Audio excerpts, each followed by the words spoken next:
Hey guys, welcome back to another heavy metal diecast video, and today we've got it's not exactly a huge one here. It is in 1/72 scale. I don't think it's diecast though. I think it is plastic, but it is a ready-made one.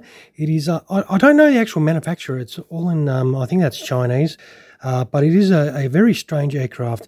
This is the Nakajima Ki-115, the Tsurugi, which I think translates to sabre, and these were a one-man kamikaze aircraft made during the closing stages of World War II, obviously. They were intended to be used against the Allied shipping on the anticipated Allied invasion of Japan, and I suppose they did expect to fly these into the incoming ships. So they were mainly made out of disposable sort of materials, obsolete engines, and they did have a jettisonable landing gear as well, because the pilots would not be coming back in these. So around 100 of these were produced, but none were actually never used in combat or anything like that. And they would have been armed with either a 500 kilo or an 800 kilo bomb, but they were otherwise unarmed, essentially a manned bomb, powerful enough to severely damage an Allied warship. But they would actually handle like a pig, so it would be, I would no doubt these would be pretty easy to shoot down. But the thing is, if 100 of these were flying towards the fleet or even more, it would be pretty hard to shoot them all down, and even one of these hitting a ship would have pretty dire consequences to all those on board. And I think, look, in Japan's eyes, I think they had planned to build 8,000 of these per month before the war would end. Obviously, without an invasion, it would take those 2 atomic bombs, but, you know, imagine 8,000 a month. Imagine, well, for one thing, all those, that's 8,000 lives, but imagine how many of these flying towards the Allied fleet that would have been doing that invasion. That would have, there would have been a massive amount of loss of life. But this does actually look pretty cool. It is all pre-assembled. It does feel quite light, so I'm assuming it is a plastic one, but it is no good in the packet, so there is no assembly or anything, so that'll be really good. I'll try and open this up and try and not make it too noisy and awkward. And we'll get this open if it will let me, and there it is. It does look quite nice. There is obviously a small little stand that does have something written on there, but it's really hard to see what that is. We'll move that stand out of the way and see if we can get this out. Well, yeah, it is quite light. It is quite small. We'll move that out of the way so we can actually check out this little aircraft. Wow, actually, the details on this is actually quite nice. It has got some fantastic detail. The paint on it, the application of the paint is really well done. Man, this is actually awesome.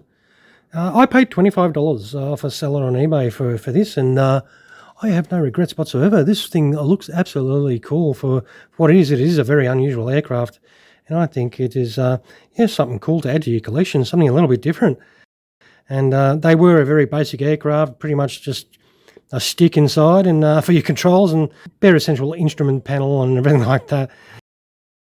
And just going by the configuration of those wings, no wonder they were hard to fly. And yeah, it's a very basic aircraft. They just whack an engine on the front and whatever one is kicking around, and then load up the bomb, and off you fly to your Allied warship. And yeah, that's crazy times, of course. But that is a very unusual aircraft. But I think this does look very nice. It is quite a cool looking aircraft.